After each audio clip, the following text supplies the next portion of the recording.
Tengo que estar con ustedes. Bueno, quiero continuar la conversación que empezamos ayer. Muy brevemente, no tengo el apoyo en este momento de la audiovisual, pero quiero que continuemos lo que dejamos dicho ayer. Para todos, muy buenos días y gracias por la comprensión y por la espera.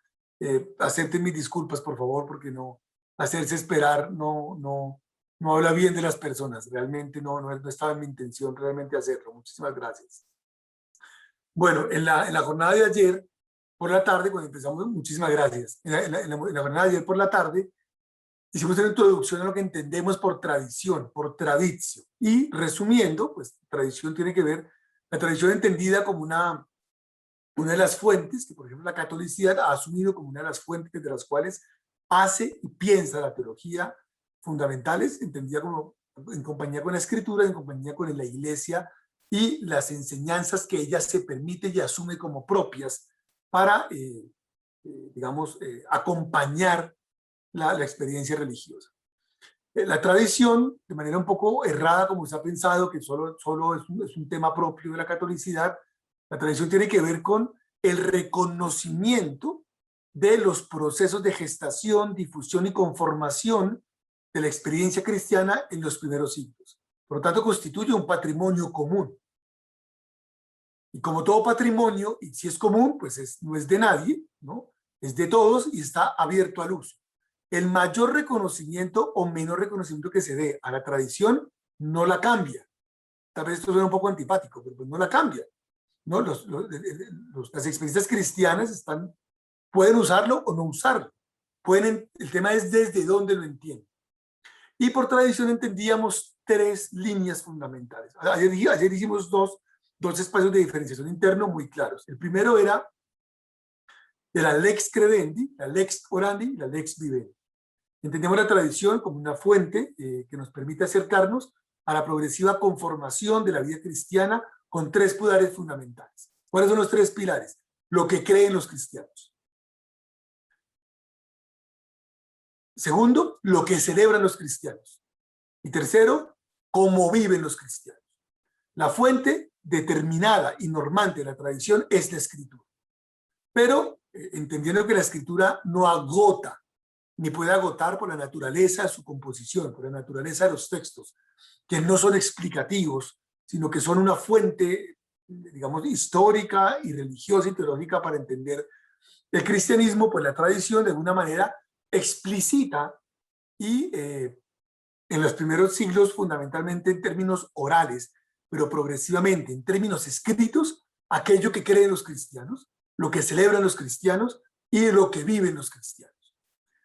Cualquiera de los tres, entendido por sí mismo, termina siendo enajenante a la experiencia cristiana.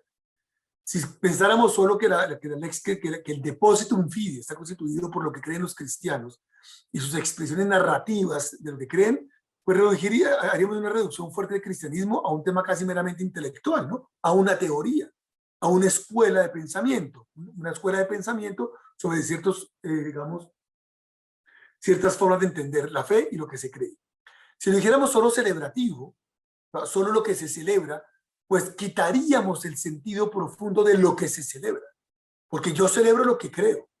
Y de hecho hay una posición muy interesante de muchos autores antiguos, y es que yo celebro lo que creo aunque no lo entienda, pero lo creo, en virtud de la auctoritas. Es decir, no tengo que entenderlo para creerlo, pero creyendo intento entenderlo. Tiene mucho sentido.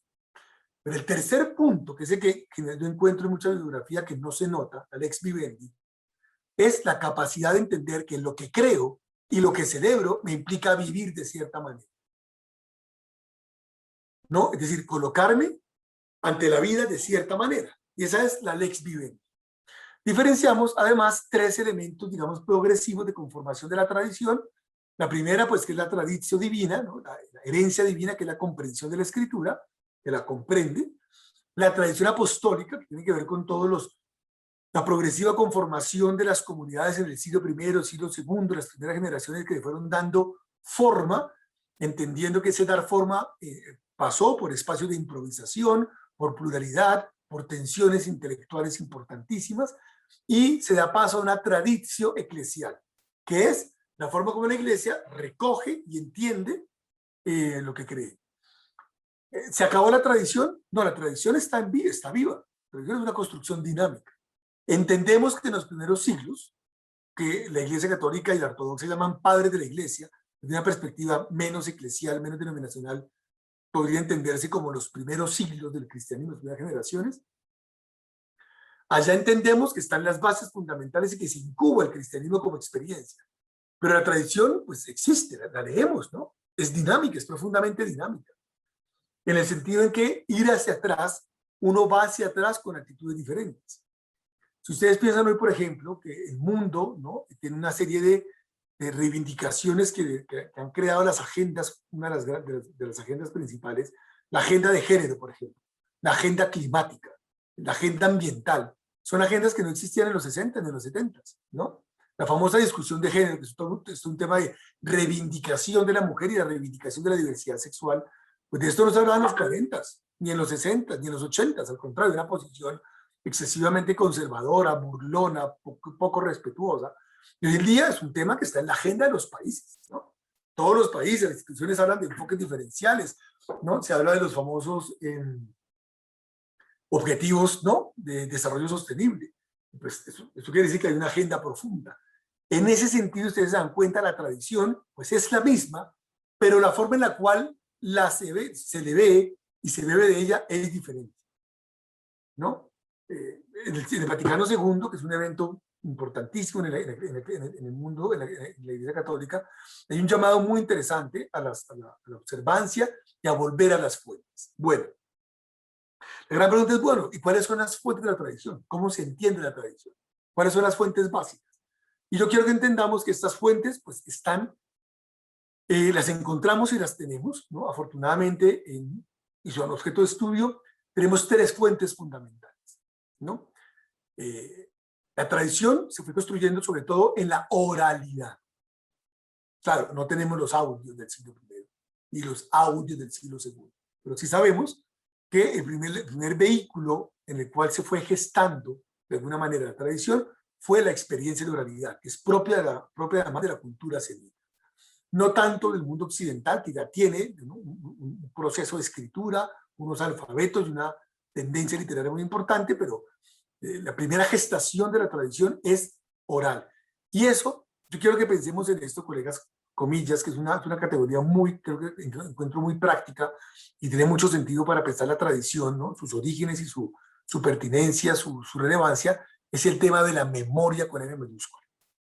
La tradición puede entenderse como la memoria colectiva del cristianismo. Ustedes se dan cuenta, todos los sujetos tenemos memoria, ¿no? No hablo de la memoria del computador y tampoco de la memoria individual como una forma de recuerdo. Hablo de la memoria como un conjunto de experiencias que marcan intersubjetivamente un colectivo humano, ¿no? Hoy en Colombia, ¿no?, somos un país que ha sido pues brutalmente y sigue siendo brutalmente cercenado por la violencia, ¿no? La historia de Colombia es una historia profundamente violenta, más que otros países. Y ustedes se dan cuenta, en Colombia se creó la Comisión de la Memoria. ¿Para qué se crea la Comisión de la Memoria, colegas? Para no olvidar. Para no olvidar. Para no caer en el olvido. Después de la Alemania nacional socialista, en los 70s, 80s, se crearon casas de memoria alemana. Se conservaron los campos de concentración. Y no es un tema morboso, un amarillista, ¿no? No, tiene que ver con la memoria. No se puede borrar la memoria.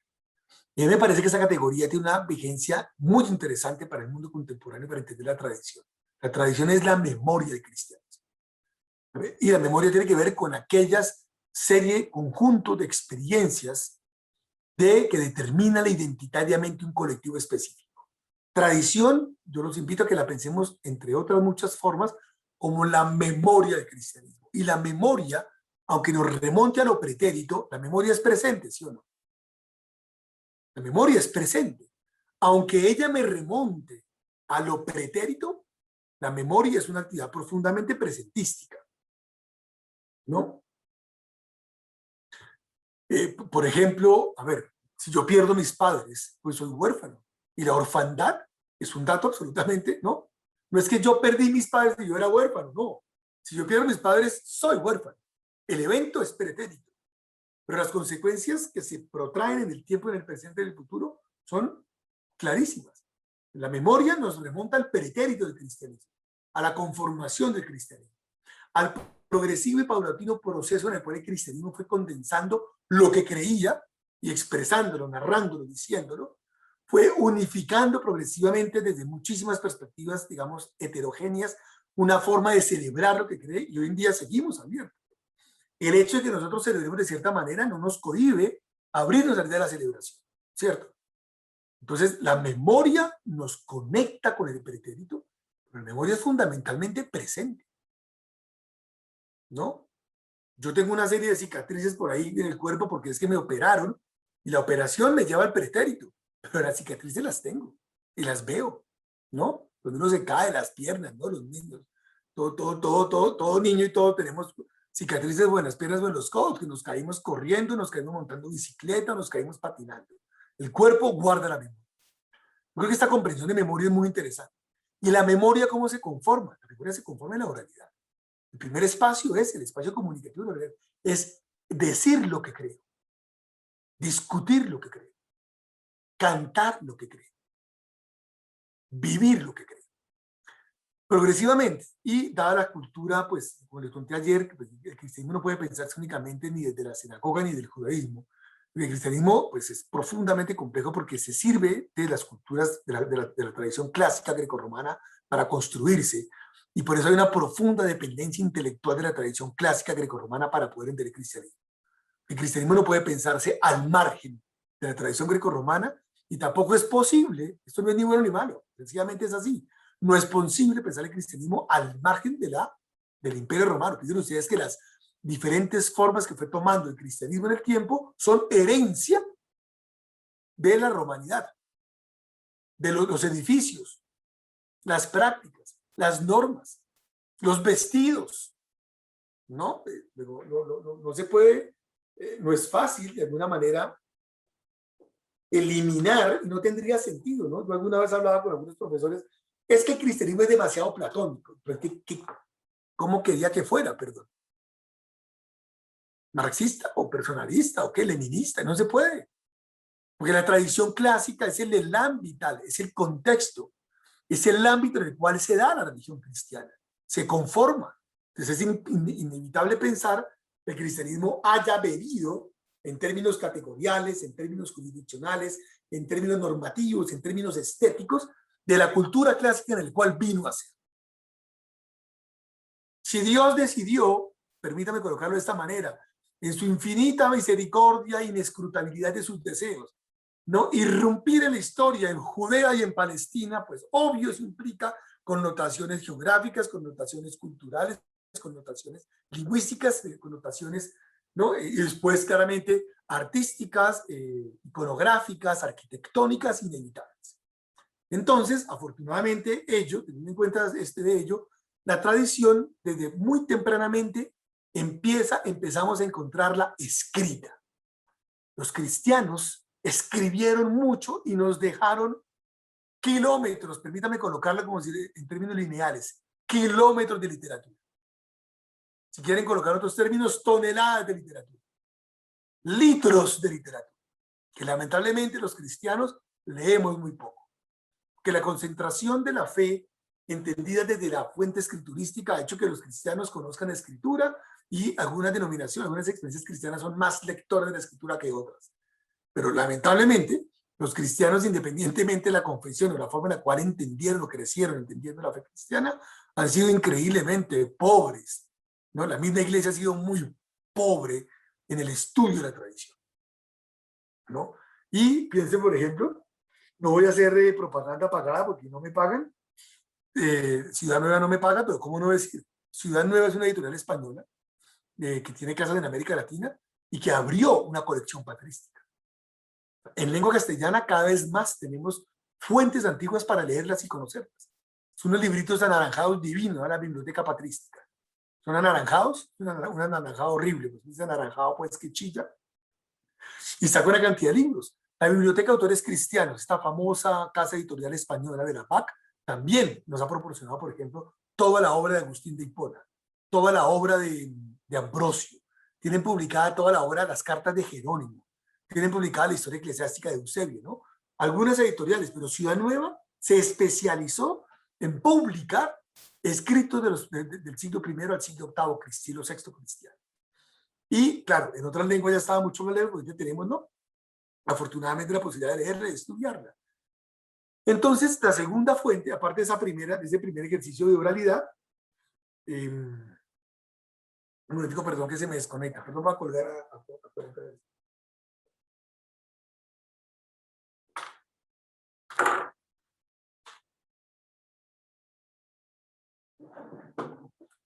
perdón.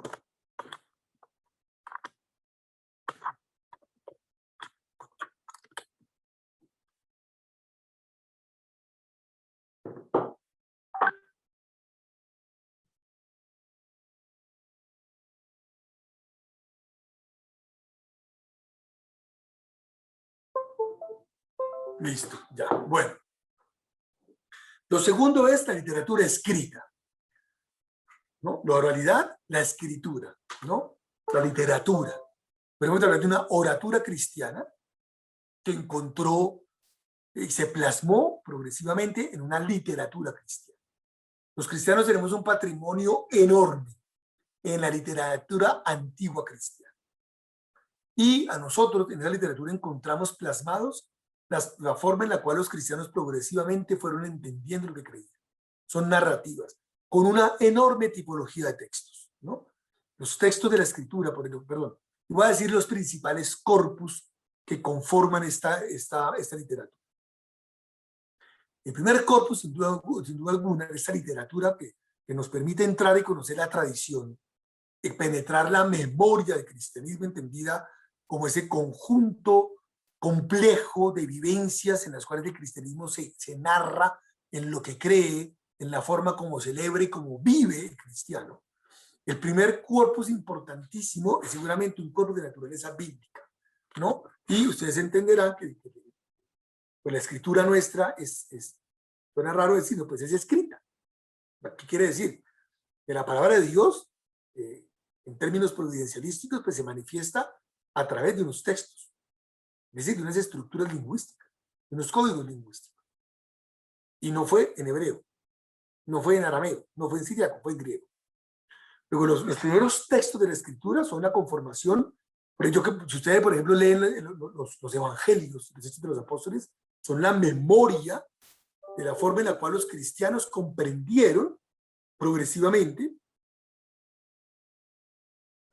lo que creían. Entonces, la primera literatura, independientemente del canon, que nos permite entender cómo los cristianos comprendieron su fe, es lo que llamamos literatura bíblica o exegética. ¿Qué son?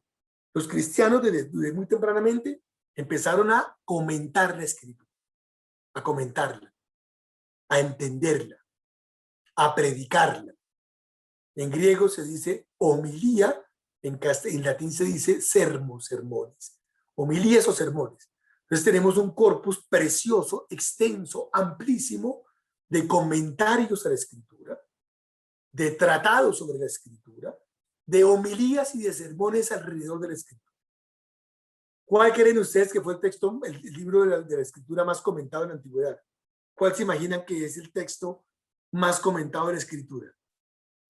¿Quién quiere arriesgarse a pensar? Los Hechos de los Apóstoles. Ok, ¿quién más opina otro? El Evangelio de Juan. ¿Quién opina más?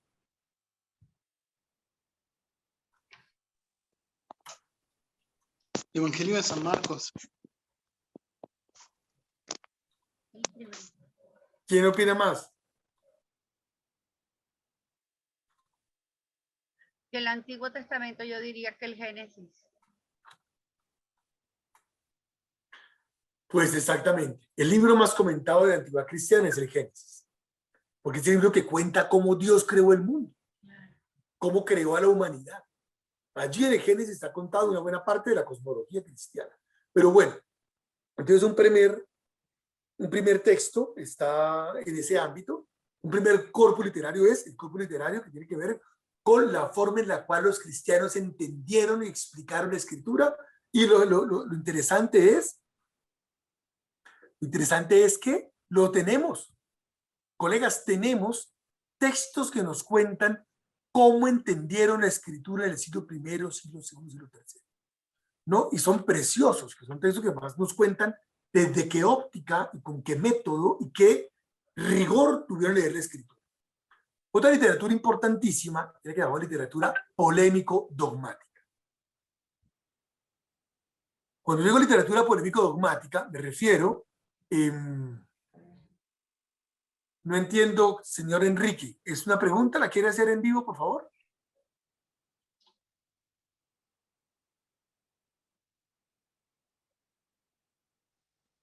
Sí, buenos días, buenos días. Adelante, Luis Enrique. Gracias.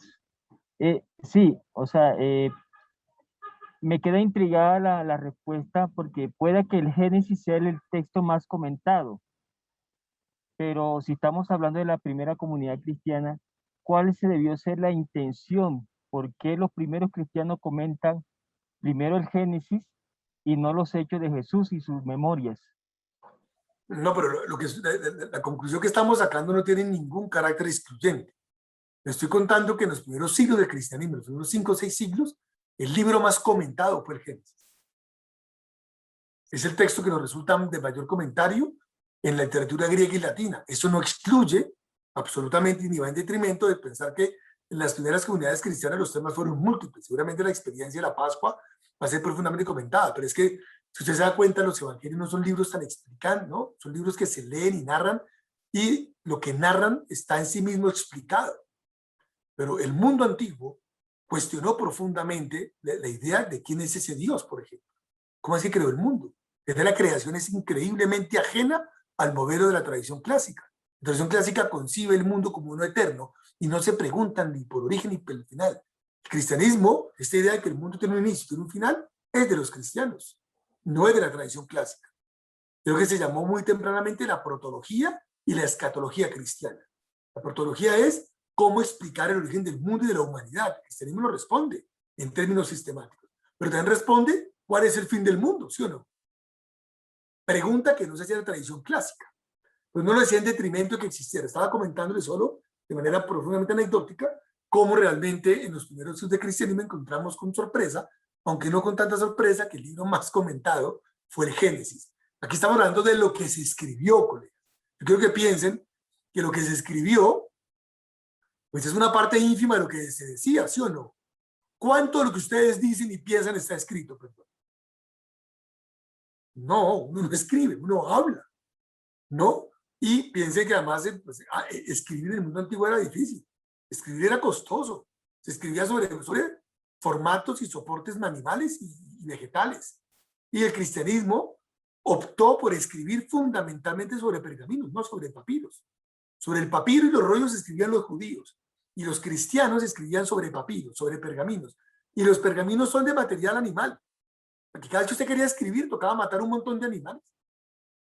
Para que la escritura se transmitiera, eso implicaba un genocidio de ovejitas y de animales para poder tener soportes que permitieran esta escritura. Nadie tenía la Biblia en su casa, como se imaginaría.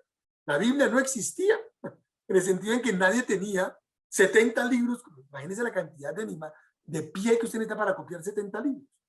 ¿Qué rodaban por ahí? Fragmentos del Evangelio, fragmentos de Pablo, fragmentos de los estudios de los apóstoles, etc., ¿no? Eso es lo que rodaba por ahí más o menos. ¿Sí está claro? Bueno, segundo. El segundo corpus importante es el que llamamos el corpus polémico dogmático. Los cristianos, desde el siglo I, es más, en Juan encontramos polémica muy interesante de si Cristo tenía cuerpo o no. ¿Sí se acuerdan de esa parte de las cartas de Juan? De si Cristo tenía cuerpo real o no. Los cristianos tuvieron que empezar a entender progresivamente lo que creían. Y entenderlo significaba explicarlo. Y yo creo que esto lo entendamos con tranquilidad. Hay diferentes tipos de cristianismo en los primeros siglos. Jesús es alguien para ustedes del mundo judío. Pero Jesús de una plataforma grecorromana, pues se interpreta de otra manera, ¿sí o no? Y Jesús para las culturas gnósticas, sobre todo de Egipto y de Siria, pues es otra cosa. Y los cristianos empezaron progresivamente a encontrar profundas tensiones entre las diferentes formas de entender a Jesús, a Cristo, la encarnación, su mensaje, la muerte, la resurrección, y van a ir apareciendo progresivamente otros espacios interpretativos que van armando un poco la historia sistemática de Jesús, que si los apóstoles, los mártires, que si María, que si José, etcétera, y en ese progresivo construirse de la fe, ¿no? A ver, construirse en términos explicativos, porque la fe, la profesión de la fe es idéntica, y creemos y pensamos y creemos que es idéntica en el principio, pero las explicaciones que fueron surgiendo fueron múltiples. Y eso va a crear una literatura muy interesante, llamamos polémico-dogmática, que son tratados que hombres y mujeres, sobre todo hombres, pues piensen que estamos en el siglo I, siglo II, siglo III de la cultura occidental, el rol de la mujer no, pues, no es ni pálidamente parecido al de las mujeres contemporáneas, ¿no? Pues que son líderes sociales, son líderes empresariales, son líderes sociales en términos más amplio de la palabra. En las culturas antiguas, ustedes saben que hay toda una concepción muy diferente del rol de la mujer, pues, sobre el modelo romano del pater familias, pues claramente se habla de padre de la iglesia, ¿no? Más que, aunque tenemos algunas autores mujeres, muy pocas, pero sí tenemos algunos textos femeninos del mundo antiguo. Y en diferentes formas, como los tratados históricos, fue apareciendo progresivamente. El siglo en el cual encontramos un boom de literatura, de explicación de lo que se cree, a través de la recopilación de ideas, de las actas, de narrativas de los espacios donde se reunían los cristianos a pensar lo que creían que son los sínodos y los concilios, es el siglo IV. Es una literatura preciosa. Autores como Agustín, como Orígenes, como Clemente, como Atanasio, como Gregorio. No podríamos. Pues piensen ustedes que los que estudian teología tienen que hacer un semestre de patrología y se quedan corticos. Esto es una pasadita y por encima de lo que de la literatura antigua cristiana, que lamentablemente, como les dije a ustedes antes, poco estudiamos. Bueno, hay otro grupo de textos que quiero comentarles, que son los textos canónico-litúrgicos. Los cristianos, muy tempranamente, fueron organizando la forma en la cual tenían sus asambleas, celebraban su fe. Y tenemos textos muy lindos que nos cuentan qué rezaban, ¿no? Cómo celebraban, cuáles eran los pasos. Y tenemos entonces textos que nos recogen, nos hacen pensar, por ejemplo, en cómo celebraban los bautismos, cómo celebraban la Eucaristía, cómo fueron naciendo estructuras progresivas orientadas a la penitencia, ¿no? Los textos de familia y matrimonio son muy tardíos, ¿no? El cristianismo patrístico de la tradición cristiana no recoge realmente una experiencia ni un concepto en torno a la familia cristiana. Esa idea es muy tardía, ¿no? No tenemos vestigios de que la idea de la familia pues fuera un tema central. Máximo cuando los cristianos realmente se orientaban mucho más a una forma de vida en la cual el cristiano por excelencia, hombre o mujer, se orientaba por la vida en virginidad, la vida célibe, etc., ¿no? Pero tenemos un tercer corpus muy interesante que tiene que ver con la liturgia, con la forma como los cristianos celebran, qué oran, cómo oran, y el posible y progresivo paulatino establecimiento de normas, indicaciones que explican dónde se reúnen, a qué hora se reúnen, quién preside, quién habla, quién hace silencio, quién canta, y son preciosos. El primer texto interesante que se los recomiendo que lo busquen, por favor, voy a escribirlo aquí en el chat, se llama la Didache. Es un texto precioso que son como unos 5, 6, 7 hojas, donde nos cuentan cómo celebraban los primeros cristianos, qué oraban, qué celebraban, quién presidía. Y encontramos una suerte de normas específicas, ¿no? Sobre la celebración. Entonces van 3 corpus importantísimos. Un corpus bíblico, exegético, hermenéutico, miléutico de los cristianos. Un corpus mucho más dogmático, polémico, teológico, donde se va narrando progresivamente las formas en las que los cristianos van discerniendo lo que creen. Un tercer corpus que es litúrgico, sacramental, que nos cuentan, ahí están las fórmulas de fe, los credos, los símbolos, ¿no? Ahí están las doxologías, la forma en la cual los cristianos fueron progresivamente celebrados. Y tenemos un cuarto corpus muy interesante, lo llamamos como un corpus práctico. Los cristianos, desde el siglo III, por ejemplo, fundaron escuelas para formarse como cristianos. Escuelas cristianas. Tenemos libros de catequesis, de cómo los cristianos fueron enseñando y transmitiéndole a otros lo que creían. Catecismos, explicaciones sencillas a la fe, pero además encontramos de la mano también una serie de textos de carácter ético-moral muy interesantes. Textos sobre la virginidad, textos sobre la continencia, textos sobre el vestido, textos sobre la mentira, textos sobre las nupcias, textos sobre los mártires. Una cantidad de progresiva de textos que fueron planeados los cristianos, en las cuales van contando la forma en la cual viven, ¿no? Y estos textos para nosotros son maravillosos, porque nos construyen de alguna manera esa línea fundamental literaria que nos permite entender qué creían los cristianos, qué celebraban los cristianos y cómo vivían los cristianos. Preguntas del pretérito que conforman la memoria del cristianismo, y recordarlo y traerlo nos implica que nosotros pensar qué creemos, cómo entendemos lo que creemos, qué celebramos y cómo vivimos. Aquella dimensión, ¿no?, dicotómica de una memoria que nos vincula al pretérito, pero es absolutamente presente, porque es la que nos hace pensar qué estamos haciendo. Bueno, la tercera fuente fundamental del cristianismo para entender la incubación progresiva de la memoria son fuentes plásticas y fuentes materiales. Cuando yo digo lo plástico, me refiero que el cristianismo ya desde los primeros siglos fueron dejando progresivamente huella plástica y material. Hoy en día tenemos sitios, si ustedes tienen la posibilidad de viajar al antiguo continente y de pasear un poco, no sé, por Turquía, por Jerusalén, por Roma, van a encontrar que tenemos huellas materiales de los cristianos. Claramente son tardías, ¿no? Del siglo I no tenemos nada, nada. Los sitios que nombra la Biblia. Usted puede ir, pasearlos, conocerlos, a veces sentir que se comunican, no sé, por vía energética con los espacios de la Biblia, pero no tenemos ninguna construcción, no tenemos ningún objeto plástico, es obvio pensarlo, ¿no? En el siglo I los cristianos son comunidades incipientes, chiquitas, ¿no? Son comunidades pequeñas, ¿no? De tipo urbano, regadas por progresivamente por diferentes ciudades. Y pues no tuvieron huella, ¿no? A partir del siglo II, el siglo III, ya empezamos a encontrar huellas materiales. Por ejemplo, objetos funerarios. Zonas de culto como las catacumbas.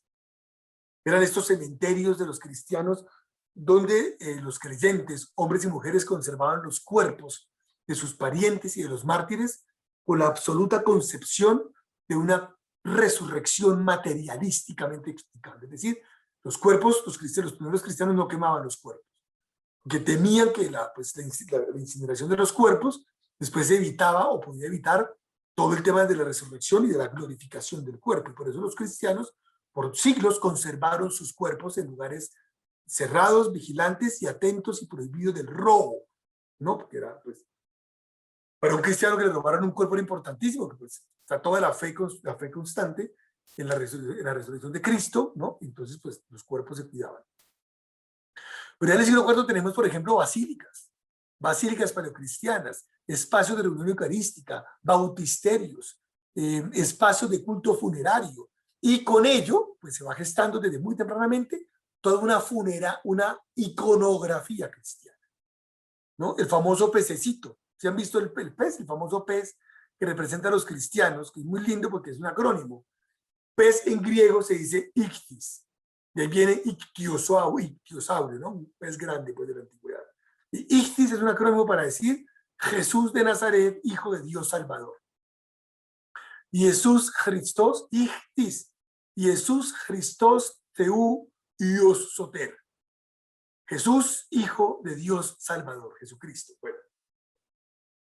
Entonces tenemos otras fuentes, que son las fuentes plásticas, arquitectónicas, que nos muestran, y son un tesoro de la tradición, que nos muestran dónde celebraban los cristianos, nos muestran dónde se recogían, y progresivamente realmente tenemos muchas más edificaciones cristianas, por ejemplo, de tipo monástico, ¿no? Los monasterios donde los cristianos, supuestamente en Turquía han hallado las cavernas donde se aislaban los cristianos, ¿no? Claramente, pues el patrimonio es muy breve, muy pequeño de los primeros siglos, pero después tenemos un patrimonio literario, aparte literario, un patrimonio material, iconográfico, arquitectónico y artístico precioso, ¿no? Si ustedes se dan cuenta, las iglesias, por ejemplo, a partir del siglo VIII, IX, eso se ve en las primeras iglesias que usted encuentra en Grecia, en el mundo romano, pues se pintaban, ¿no? ¿Qué pintaban? Pintaban, ¿qué se pintaban? Escenas de la escritura, ¿no? Algo así como en las iglesias católicas son adornadas con cuadros de la Virgen, de los santos, con los viacrucis, pues, ¿no? Y otras confesiones también tienen este tema, otras confesiones no tienen, no les interesa el tema, pues el tema, digamos, del tema plástico, pero quiero que entendamos que son otra fuente fundamental. Dije tres entonces: oratura cristiana, literatura cristiana y materialidad artística cristiana. Estas fuentes nos permiten viajar por los siglos, aquellos en los cuales los cristianos fueron configurando sus comunidades y fueron constituyéndose progresivamente en escenarios no solo de oración, sino de reflexión, de estudio, y escenarios donde el cristianismo fue haciéndose progresivamente vivencial. Si nosotros quisiéramos entender un poco cómo se fue conformando la tradición en términos dogmáticos y teológicos, creo que los invito a que busquen un libro que se llama, voy a colocar aquí también,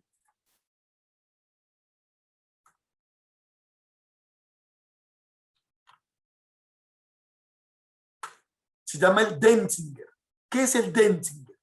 Denzinger es un manual, es una colección de textos que recogen un poco no solo el magisterio, sino la tradición de los primeros textos cristianos, y en la primera parte de estos textos encontramos precisamente las primeras fórmulas de fe. La construcción de la fórmula de fe es una construcción lenta. El credo como tal, que ustedes y yo conocemos, es una fórmula de fe que condensa lo que creen los cristianos, es una construcción bastante tardía. O sea, su uso real litúrgico es del siglo V. Dice, pero ¿cómo así? Y antes no, claro que sí había antes fórmulas de fe y múltiples confesiones, pero la construcción homogénea, interregional, internacional, esto en teología se dice ecuménica, de una expresión de la fe, pues fue muy lenta y muy tardía. Y para poder pensar en esto, tendríamos que remontarnos fundamentalmente a las primeras confesiones de fe que aparecen en el Nuevo Testamento. Creer en Cristo, creo en Cristo, Hijo de Dios, creo en Cristo que resucitó. Esas son las primeras fórmulas de fe. Las primeras confesiones están en la Escritura. Creo en un Cristo, Hijo de Dios. Creo en Cristo, ¿no? Hijo de José y María, ¿no? Que es toda una construcción ¿no? que le da visibilidad al tema de Jesús en el ámbito de la familia judía. Pero realmente el primer texto que nosotros tenemos ya como una confesión de fe formal lo encontramos en el año 325, que es una fecha muy importante para la historia del cristianismo porque es el famoso Concilio de Nicea. Nicea o Nicaia es una ciudad que está en la hoy Turquía, donde ante una serie de disquisiciones alrededor de en qué creen los cristianos y sobre todo sí de una interpretación de un concepto muy complejo cristiano, que es el concepto de Trinidad. Los cristianos se reúnen a formular lo que creen y llevan muchas fórmulas de fe que vienen regionales. El primer consenso con respecto a la explicitación de la tradición como un texto que recoge lo que los cristianos entienden como el acervo de su fe, lo encontramos en el Concilio de Nicea, una pequeña ciudad, Nikea, donde emana una primera fórmula de fe. El segundo texto más importante en esa línea lo encontramos en otra reunión, así interregional, una región de enorme importancia, hacia finales del siglo IV. Nicea es del 325. Y la segunda reunión en la cual se solidifica un texto en el cual se condensa la lex credendi, por lo tanto, y además se hace uso de la lex orandi, y termina determinando una forma de vida, se llama el credo constantinopolitano, y es del 381. Esa fórmula de fe constantinopolitana retoma la de Nicea y la enriquece con elementos interesantísimos que van más allá de la comprensión de la Trinidad, de Padre, Hijo y Espíritu Santo, y establece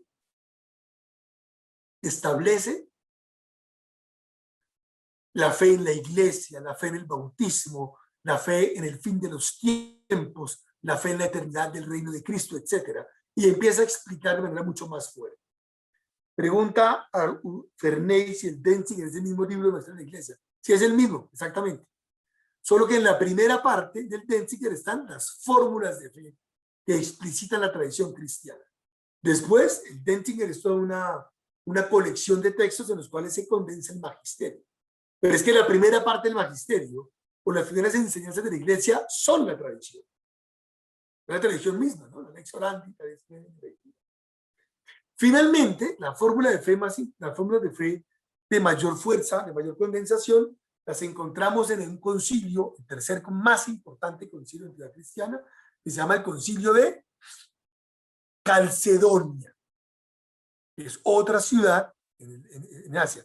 Profesor, ¿por qué todo en Turquía? Pues porque resulta que en Turquía, de hoy Turquía, estaba la sede más importante y más central del cristianismo, que era Constantinopla.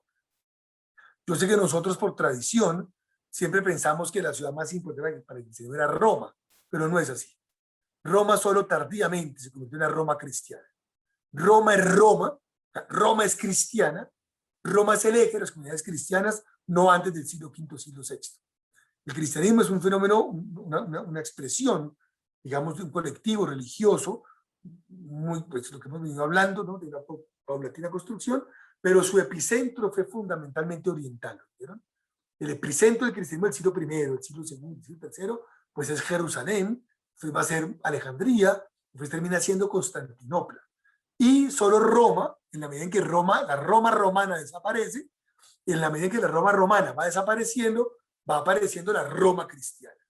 La Roma de los que llaman papas, ¿no? Que son los obispos de Roma, que van progresivamente, después del siglo V, pues congregando y armando y sistematizando un poco lo que llamamos la tradición, precisamente, sobre la cual pues se geste, se difunde y se norma la vida cristiana en Occidente, teniendo como presentó Roma, pero de manera muy tardía. Y por eso entonces, estas reuniones, estas cosas que les cuento, eran todas en Oriente, en lo que llamamos en día Asia Menor. Nicea, Asia Menor. Constantinopla, hoy Istambul, ¿no? Y Calcedonia, pues es una ciudad en la mitad, un poco de la parte septentrional de Asia Menor, donde se reunieron obispos, hombres, creyentes y mujeres, y redactan lo que se llama la fórmula de Calcedonia, que es el credo niceno-constantinopolitano, en el cual usted encuentra de manera sinóptica en lo que creen los cristianos. Y ese texto norma también claramente el ingreso del creyente a la iglesia en las dinámicas bautismales como la fórmula o el símbolo apostólico. Y ustedes entenderán claramente entonces que en estos textos encontramos también de manera encapsulada no solo lo que creen los cristianos, sino que son también una cápsula de la forma en la cual los cristianos entendieron lo que creían, ¿no? Una narrativa teológica. Y claramente se nos coloca en tensión directa con la forma en la cual los cristianos pues entienden la forma en que deben vivir, que es la lex vivendi. Yo los invito, ¿no? Queridos colegas, teólogos, teólogas, padres que les han conectado, a que nos paseemos por la tradición de la Escritura, la tradición de la Iglesia, que la conozcamos. O sea, que no solo nos concentremos en la Escritura, entiendo claramente los motivos, el creyente considera que allí está revelado el acervo, pues, de lo que se cree, pero, y entiendo también, en términos exclusivamente católicos, ¿no? Eclesiales, pues que el magisterio nos permite entender la enseñanza de la Iglesia. Yo los quiero invitar a que nos acerquemos a conocer la tradición de la Iglesia, sus textos, sus fórmulas de fe, sus liturgias, ¿no? Las vidas de los hombres y mujeres que vivieron y que la tradición los consideró como dignos representantes ejemplares de la vida cristiana, que son las vidas de los santos, por ejemplo. Esta concepción de la tradición, en términos de memoria, no la estoy reduciendo, por favor. Estoy dando una óptica de comprensión para ser más claro y más eficaz en mi misión como conferencista, y es acerquémonos a la memoria del cristianismo. La memoria del cristianismo no solo nos coloca en un pasado nostálgico, al contrario, nos permite entender el pretérito para comprender cómo vivir ahora, ¿no? Y cómo vivir en adelante, en términos futuristas, el cristianismo. Yo encuentro de enorme importancia. Calcedonia, gracias, 451. Año 451, siglo V. Yo encuentro profundamente asertivo y empático con los tiempos actuales que vivimos en Colombia, porque una sociedad cada vez menos cristiana, secularizada, un país que lucha por la laicización de su funcionamiento como país en términos públicos, de sus documentos referenciales para normar la vida del ciudadano, pues que tenga que ser laico, ¿no? Porque yo no entender el mundo como una comunidad de creyentes es un poco, no tiene mucho fundamento tampoco, ni siquiera histórico. Pero hacernos al periterio de la memoria cristiana para entender los retos de la vida cristiana creo que es una fuente fundamental y debería ser uno de los derroteros de cualquier escuela de teología. No solo centrarse en la escritura, hay que hacerlo. No solo centrarse en el magisterio, tiene todo el sentido hacerlo, pero también, como lo hace aquí la Escuela Santa Catarina de Siena, es abrir el espacio a comprender la memoria del cristianismo, su tradición, su sagrada tradición, que nos cuenta la forma en la cual los cristianos fueron consignando a manera de depósito y de custodia lo que creían, lo que celebraban y las indicaciones fundamentales para poder vivir, ¿no? Ya, en términos testimoniales, lo que el cristiano cree y entiende. Bueno, colegas, yo lamento, ¿verdad? La demora fue una cosa que se salió de las manos, no podía llegar a ninguna parte, no tenía teléfono, no tenía nada, pero me pude conectar. Yo enviaré la presentación con la que trabajamos ayer a los organizadores de esta conversación para que el que la quiera la pueda tener y los pueda revisar, donde encontrarán además pues todo lo que hablamos en esa segunda sesión, pues sintetizado en varias, en el tema de las fuentes de la tradición y la conservación de la tradición. Espero que haya sido de provecho estas 2 horitas, la charlita de ayer muy breve, la de hoy, ¿no? Estos 40 minutos. No, el externado no tiene teología, el externado es una universidad que no tiene ninguna formación en términos teológicos ni religiosos. Yo soy un profesor que trabajo en el externado, pero pues vengo de la formación y ejerzo como docente de literatura antigua, de patrología y de historia cristiana antigua. Espero que haya sido de su provecho estos minutos de conversación de hoy y los de ayer, y pues yo como, mientras el tiempo lo permita, pues quedo a disposición de la escuela de Santa Catarina, de la Santo Tomás, pues ya me siento muy parte de la escuela, tanto la que está allá en Medellín, que es la misma como la que está en Colombia. Espero que haya sido profundo provecho y si quisiéramos seguir hablando de la tradición, tendríamos que salir de la antigüedad cristiana para llegar al Concilio de Trento, que es donde se recoge y se reconforma la tradición cristiana. En el Concilio de Trento, Trento es una pequeña ciudad al norte de Italia, en la cual la iglesia del siglo XVI contestó a todo el intento de reforma protestante y contestó con una serie de reuniones y de textos que condensan lo que creen los cristianos y lo que celebran los cristianos. Trento es un concilio de muy larga duración, muy complejo. Hubo 25 sesiones que van de 1548-50 a 1565 más o menos, ¿no? Que se celebran en varios momentos. Y sería interesantísimo, entonces también poder algún día tal vez concentrarnos en entender la importancia de Trento, que no es ningún concilio antiguo, ¿no? Ser tridentino no tiene que ver con ninguna cosa diferente a comprender la reacción dogmática y teológica más fuerte que ha tenido la iglesia, pero claramente Trento sí nos coloca en el mundo específico de la catolicidad, ¿no?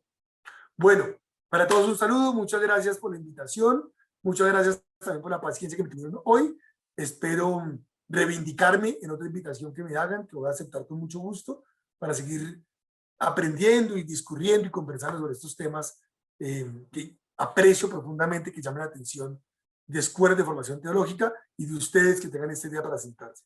Un saludo a Chile también, muchas gracias por los saludos, a Medellín, a Bogotá, de donde estén conectados todos. Muchísimas gracias. A usted, doctor José Fernando. Muchas gracias por este día tan bello que hemos pasado. Anoche también fue una de gran enseñanza. Desde la Escuela de Teología le damos un agradecimiento inmenso, saber que aquí estamos en la tacita de plata que llaman a Medellín, o la ciudad de la eterna primavera, aunque con este montón de violencia no sabe cómo llamarla, pero aquí lo esperaremos un día para que nos encontremos y nos tomemos un buen café. Gracias, doctor. Muchas gracias, padre, muy agradecido. Para todos una feliz tarde y un feliz resto del fin de semana. Muchísimas gracias.